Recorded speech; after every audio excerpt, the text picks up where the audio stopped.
Fitting baju pengantin kemarin di-cancel. Hari ini pegawai Capstan Bridal membawa beberapa koleksinya ke rumah Sean. Di ruangan khusus, Lani sedang membantu Sean memakai tuxedo. Wah, Tuan tampan sekali. Puji Lanita setelah membetulkan dasi kupu-kupu Sean yang sedikit miring. Sean senang dengan pujian Lani. Kau pikir aku tampan? Tanya Sean. Ya, tentu saja. Tuan Sean disandingkan dengan Nona Sharon itu ibarat pangeran dan putri dari negeri dongeng, Tuan. Serasi dan sama-sama good looking. Lani memuji dengan tulus. Lani. Panggil Sean. Ya, Tuan. Apa kamu punya pacar? Tanya Sean. Pacar? Tidak, saya tidak punya, Tuan. Jangan berdusta. Demi Allah saya tidak punya pacar. Kenapa? Saya sibuk ngurus ibu dan bapak. Tidak sempat pacar-pacaran. Tapi ada yang mendekatimu. Ada beberapa. Sebagian mental karena saya tolak. Sebagian mental karena dipalak bapak. Keke Lani merasa lucu dengan kisah asmaranya. Tak ada yang kamu suka dari orang yang mendekatimu. Kalaupun ada yang suka juga kasihan, Tuan. Saya sibuk belajar dan mengurus orang tua, sahut Lanita. Sekalipun kamu belum pernah punya pacar? Tanya Sean. Lanita menggeleng seraya tersipu. Andai Sean tidak ingat kalau dirinya tidak buta, ia sudah akan bertanya kenapa wajah Lanita tampak tersipu. Sean. Panggil Sharon yang muncul dengan gaun pengantin dan beberapa orang pegawai Capstan Bridal di belakangnya. Andai saja Sharon tidak ingat jika Sean sedang berakting buta, Sharon pasti sudah akan menanyakan pendapat Sean tentang gaun pengantinnya. Kau sungguh tampan. Puji Sharon. Andai aku bisa melihat, pasti kamu pun akan tampak cantik sekali. Sean pun memuji Sharon.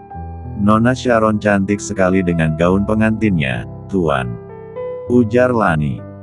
Padahal Sean sudah melihat sosok Sharon berbalut gaun pengantin.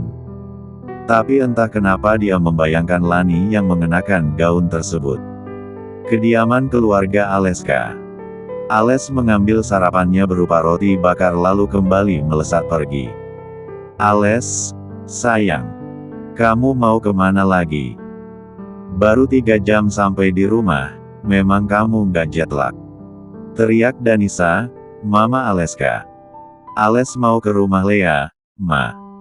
Teriak Aleska sebelum menghilang di balik pintu. Ya Tuhan, anakku masih saja menemui anak pemabuk itu. Dia sudah 3 tahun tinggal di London, masih saja ingat dengan gadis itu. Danisa menggeleng seraya memijat pelipisnya. Kenapa, Ma? Tanya Davin, suami Danisa. Ales masih saja mau menemui Lea. Siapa itu namanya Mama lupa, gerutu Danisa. Lanita Azalea, jawab Davin. Loh, Papa kok tahu nama lengkap gadis itu? Tanya Danisa.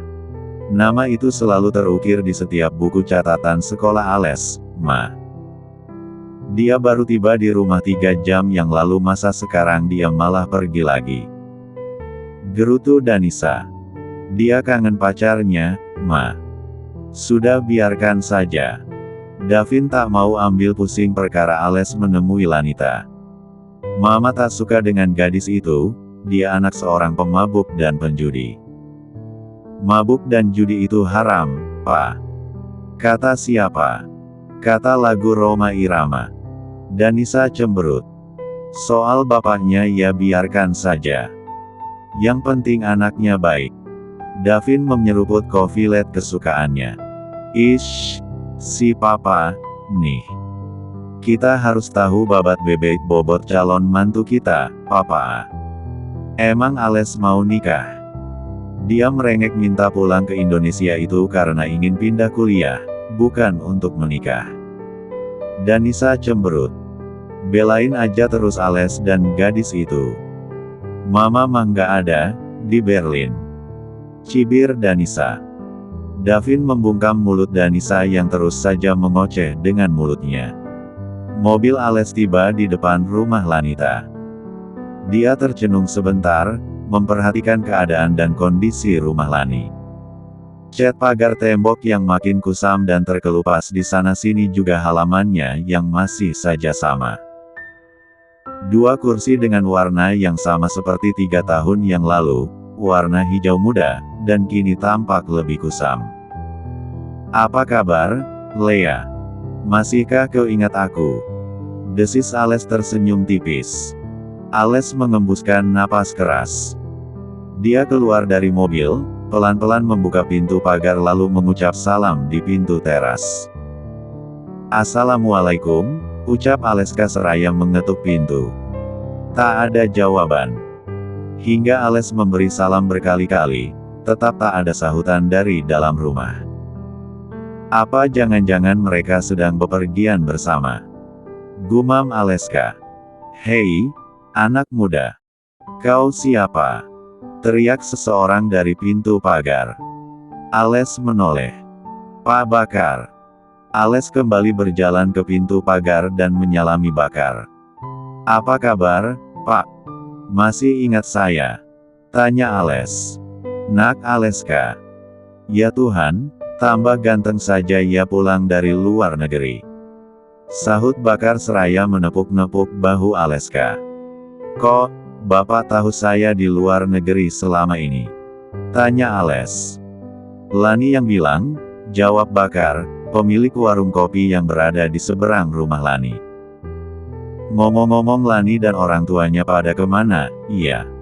tanya Ales. "Lani sudah bekerja, ibunya dibawa rombongan orang-orang berpakaian hitam 2 minggu yang lalu. Kalau bapaknya masih tinggal di rumah ini. Sejak ibunya dibawa entah kemana, Lani juga tidak tampak pulang ke rumah ini lagi," jelas Bakar. "Lani kerja di mana, Pak? Coba tanya sama Nilam, masih ingat Nilam?" "Nah, Bapak dengar Nilam yang mengajak Lani kerja." "Oh, terima kasih banyak informasinya, Pak. Saya ke rumah Nilam dulu," sahut Ales sopan. Setelah berpamitan pada Bakar, Ales masuk mobil dan melaju ke rumah Nilam. Kebetulan Nilam sedang berada di teras, memberi makan anak ayam. Kandang ayam milik bapaknya Nilam memang terletak di sudut halaman karena Nilam tidak punya halaman belakang. "Ales." Pekik Nilam seraya membuka pintu pagar saat Ales mengucap salam. "Apa kabar, Bu?" canda Ales. "Kapan datang?" 3 jam yang lalu." "Serius?"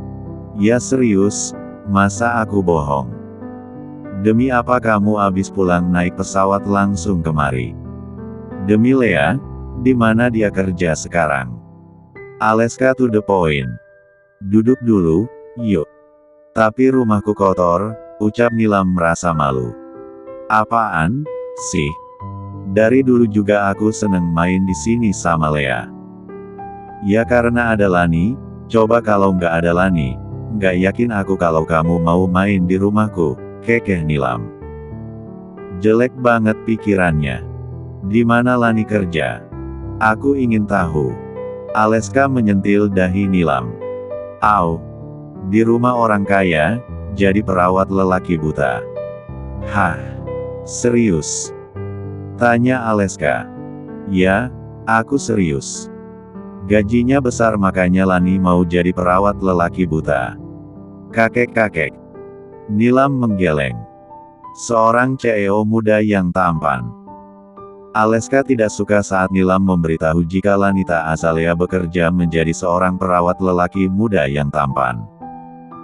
"Di mana rumah CEO itu?" Lani menyebutkan alamat rumah tempat Lani bekerja. Aleska mengernyit. "Rumah Sean." "Sean Darmawangsa?" tanya Aleska. "Kamu tahu dia, Les?" "Tentu saja. Oma Sean dan omaku itu adik kakak." "Oke, baiklah, aku akan menemui Lanita di sana." "Terima kasih banyak Nilam." Nanti aku kesini lagi bawa oleh-oleh untukmu. Aleska gegas masuk mobil dan semakin tidak sabar untuk bertemu dengan Lanita apalagi mendengar Lani bekerja merawat Sean. Aleska mengendarai mobilnya menuju rumah Sean. Dia tak habis pikir kenapa bisa Lanita bekerja di rumah sepupunya itu. Pening kepala Aleska. Sean? Ya, Aleska mengakui ketampanan seorang Sean tak bisa dibantah. Ada rasa khawatir jika Lani mungkin saja terjebak oleh pesona seorang Sean Dharmawangsa. Banyak kaum hawa yang mendamba seorang Sean. Sosok Sean adalah potret kesempurnaan. Meski saat ini dia buta, tak bisa dipungkiri, ketampanannya sanggup membuat banyak mahasiswi perempuan terlibat masalah dengan pasangannya karena seorang Sean. Sean pernah kuliah bisnis di HEC Paris, Perancis. Bukan hanya isi otaknya yang memikat banyak gadis tapi tentu saja ketampanannya yang nyaris sempurna mampu membuat iri kaum Adam. Sama halnya seperti saat ini, Aleska cemas dengan pesona Sean. Lanita gadis yang manis dan lugu yang sudah lama memikat hatinya. Sayang, Lani terlalu sibuk belajar serta mengurus orang tua dan sesekali bekerja part-time saat masih sekolah dulu. Mobil Aleska memasuki pekarangan rumah Sean. Aleska disambut oleh Susana yang terkejut dengan kedatangan Aleska ke Indonesia yang tiba-tiba. Tuan Ales. Susana tampak terpana. Kenapa semakin tampan? Puji Susana. Mana Lanita? Susana mengernyit. Aleska tiba di Indonesia 3 jam yang lalu dan saat ini berada di rumah Sean tapi kenapa malah bertanya Lanita? Tuan Ales mengenal Lanita. Aleska mengangguk. Lanita Azalea. Tandas Susana. Aleska mengangguk lagi. Susana menelan ludah kering. Bagaimana Tuan Muda Ales bisa mengenal Lani? Susana terus saja bertanya. 16. Klaim. Lani temanku di SMA dulu. Benar dia bekerja di sini. Di mana dia sekarang? Aleska tampak tidak sabar. Mari ikut saya. Susana meminta dengan sopan. Ales mengekor langkah Susana naik bugikar menuju halaman belakang rumah yang luas. Lani di sana, Tuan Ales. Bersama Tuan Sean. Ucap Susana. Tampak Lani sedang menyuapi Sean dengan telaten di sebuah tenda mini yang di depannya terdapat kolam ikan mas. Ales meringis dalam hati. Sean begitu menikmati suapan tangan Lanita. Dia gegas turun dari bugikar lalu menyapa Sean dan Lani. Lani terbelalak. Aleska. Spontan Lani berdiri dari duduknya. Ales tanpa kata memeluk Lani. Apa kabar, Lea? Sean terperangah melihat pemandangan di hadapannya. Andai dia tidak ingat sedang berpura-pura buta, tentu saja dia tak akan membiarkan Ales memeluk Lani sembarangan. Siapa dia? Kenapa Ales sangat mengenal Lani dan kenapa Lani hanya diam saja dipeluk begitu rupa oleh Ales? Lani sendiri membeku saat menerima pelukan Aleska. Dia, Aleska, lelaki yang diam-diam selalu dirindukannya kini kembali muncul di depannya, memeluk dirinya. Kau benar Ales.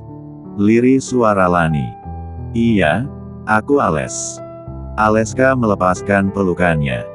Kenapa kau bisa tahu aku ada di sini? Dari Nilam, jawab Ales menepuk-nepuk kedua bahu Lani. Sean berdehem. Aleska baru tersadar. Halo, Tuan Muda Sean, sepupu jauhku yang tampan, apa kabar? Aleska memeluk Sean. Kapan kau datang? Tanya Sean. Kurang lebih 4 jam yang lalu. Sean terbelalak dengan jawaban Ales. 4 jam yang lalu tiba di Indonesia dan kau langsung ke rumahku. Ada apa? Aku ingin menemui kekasih hatiku, Lea. Jawab Aleska mantap. Lea. Lani maksudmu? Iya, Lani. Aku memanggilnya Lea. Dia kekasihmu? Tanya Sean. Bukan, Tuan. Ales bukan kekasih saya. Tapi Lani. Lea, bilang saja iya. Aku merengek pada papi untuk pindah kuliah ke Indonesia karena merindukanmu, tukas Ales. Lani melongo, jawaban Ales membuatnya mati kutu. Bagaimana kalian saling berkenalan? Tanya Sean. Lanita masuk SMUku melalui jalur beasiswa terpilih 5 besar. Dia salah satu yang bisa masuk sekolah swasta unggulan di Jakarta. Lani salah satu murid yang berprestasi, harusnya dia tidak berakhir di sini melainkan bekerja di perusahaan besar, tutur Ales. Lani. Aku hanya lulusan SMU, Ales. Tukas. Dia pernah menjadi seorang sekretaris tapi dia memilih bekerja menjadi perawatku karena gaji yang kuberikan lebih besar. Sean merasa menang atas Lani. Ales. Lea, kau betah kerja dengannya? Tanya. Lanita mengangguk. Tentu saja betah, aku memberinya fasilitas paripurna untuknya. Sean tahu berbangga diri. Tapi bukankah dari kabar yang kudengar, tak ada satupun perawat yang betah bekerja denganmu? Bahkan kau pernah memecat 3 orang perawat saat mereka baru bekerja beberapa jam saja, ucap Aleska. Lanita pengecualian karena dia gadis yang bodoh dan ceroboh. Jawab Sean cepat. Aleska mengerutkan kening. Sean mempertahankan Lanita dengan alasan Lani. Gadia yang bodoh dan ceroboh. Hei, ku bilang Lani masuk SMU swasta favorit karena jalur prestasi, kenapa kau seenaknya mengatakan dirinya bodoh? Ales tak terima dengan julukan Sean untuk Lani. Dia memang bodoh dan ceroboh, selalu membuat kepalaku pening setiap hari. Hukumannya dia harus tetap merawatku dengan tidak pulang-pulang ke rumahnya. Tanda Sean. Kau menyejap kebebasannya, ucap Ales. Lani, kamu keberatan dengan aturan yang kubuat sebagai orang yang menggajimu? Tanya Sean. Sama sekali tidak, Tuan. Jawab Lani santun. Kau dengar sendiri. Gadis ini menikmati pekerjaannya merawatku siang dan malam, ucap Sean. Ales mengembuskan napas keras. Seragam suster yang dikenakan Lani tampak manis. Warnanya hijau muda, warna kesukaan Lani. Aku bawa oleh-oleh yang banyak untukmu. Tapi masih di rumah. Apa dalam 1 minggu kau punya hari libur? Punya. Hari Senin aku libur, jawab Lani cepat. Sean menyesali jawaban Lani. Karena jawaban Lani tentu saja akan dipergunakan Ales untuk mengajak Lanita pergi. Hari libur Lani dipergunakan untuk mengunjungi ibunya di rumah sakit, jadi tidak sembarangan bisa main. Ibu Parmiah dirawat di rumah sakit mana? Apa di rumah sakit Tante Claudia? Tanya Aleska. Ya, benar. Jawab Sean. Oke, bagaimana jika Senin depan kita jenguk ibumu sama-sama, Lea? Aku juga kangen ibumu. Beliau pasti senang bisa bertemu lagi dengan calon menantunya yang sempat menghilang ke luar negeri. Aleska tak kehabisan akal untuk bisa pergi bersama Lanita. Oh, ya, Sean. Kudengar pernikahanmu akan dipercepat bulan depan. Tanya Aleska pada Sean. Ya. Sean menjawab singkat. Tak berselang lama, Dimitri muncul dengan bugikar membawa hidangan penutup untuk Sean. Dimitri, bawa hidangan penutup ke kamarku. Lani, bantu aku naik bugikar. Tiba-tiba kepalaku pening sekali. Rasanya ingin tidur saja. Dimitri, sajikan hidangan istimewa untuk sepupu jauhku. Oh, ya Ales, kau harus mencicipi makanan buatan chef baruku, Dimitri. Hasil karyanya selalu lezat dan membangkitkan selera. Dimitri mengangguk sopan pada Aleska. Mari, Tuan. Lanita memapah Sean naik buggy car. Les, ku tinggal dulu, ya. Bisik Lani seraya memberikan senyumnya untuk Ales. Aleska mau tidak mau merelakan Lani pergi kembali bekerja mengurusi Sean. Lea, ku mohon jangan pernah jatuh cinta dengan Sean. Kau di hatiku tak terganti. Setelah Sean menikah, aku akan memintamu berhenti bekerja merawat Sean. Batin Aleska dengan tatapan mengibah pada Lani.